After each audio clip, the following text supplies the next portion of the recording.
Kwa majina naitwa Robinas Makana, mbunge mtarajiwa katika bunge hili letu la Nakuru Town West. Leo niko hapa kwa mwaliko wenu kupitia ndugu yangu Wakaro ili kuja kusimama na hii safari ya ujenzi wa shule.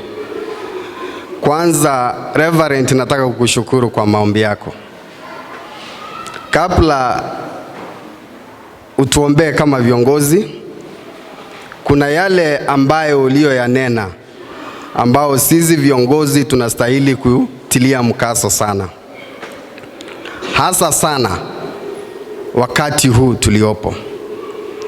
Mimi kama Makana, ndio maana niko safari ya kuleta mabadiliko katika hili bunge letu, na jambo la kwanza ambalo ningependa kulitilia mkazo nitakapochukua hatamu ya uongozi ni elimu.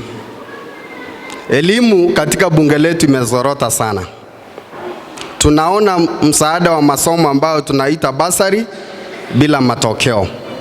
Nitahakikisha kwamba basari inaandamana na matokeo, na wale watoto wote ama wazazi ambao watakao kuwa wana apply katika ile basari, nitaweka ule mfumo ambao mtakuwa mna apply online, na utakuwa na apply mara tu moja, au utakuwa unaitwa kuja kuchukua fomu ama kuja kuchukua cheki. Kama mtoto wako ataingia katika kidato cha kwanza, utafanya application once. Sisi kama ofisi tutaweka data yako, na hiyo data ndio tutatembea nayo mpaka mtoto wako akamilishe katika kidato cha 4. Lako tu utakuwa unahitajika kurenew ile application.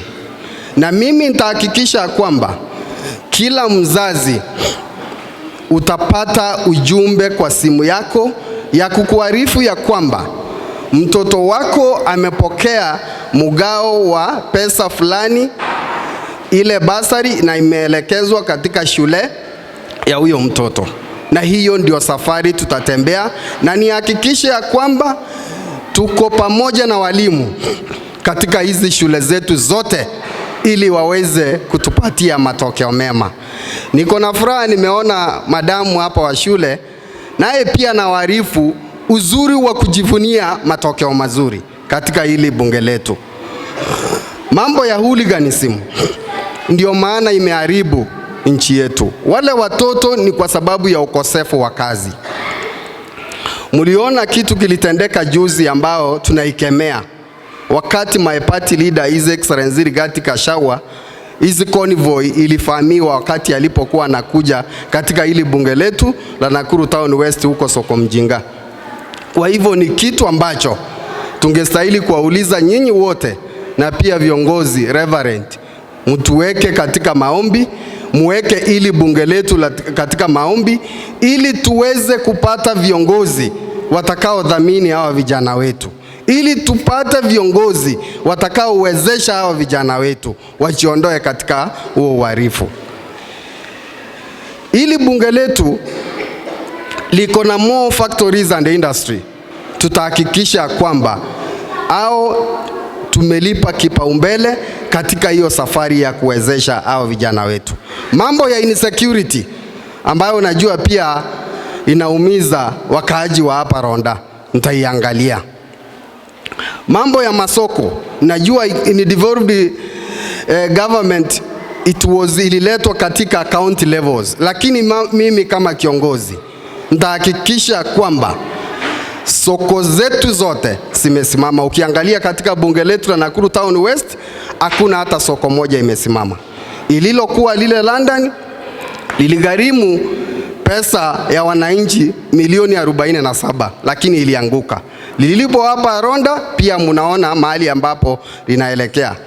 Kwa hivyo langu tu ni kuwauliza muweze kusimama na mimi katika hii safari, muweze kuwa mabalozi wangu wema, muweze kuwa marafiki wangu wazuri, ili tukaweze kuleta mabadiliko katika ili bunge letu.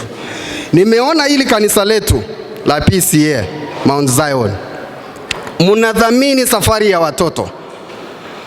Ndio maana siku zijazo za uzoni mtakuwa na tegemeo kubwa sana.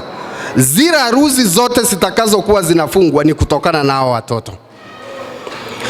Ile maandalizi mema na mwelekeo thabiti ambao ujenzi utakao pia unaendelea ni kutokana na hao watoto.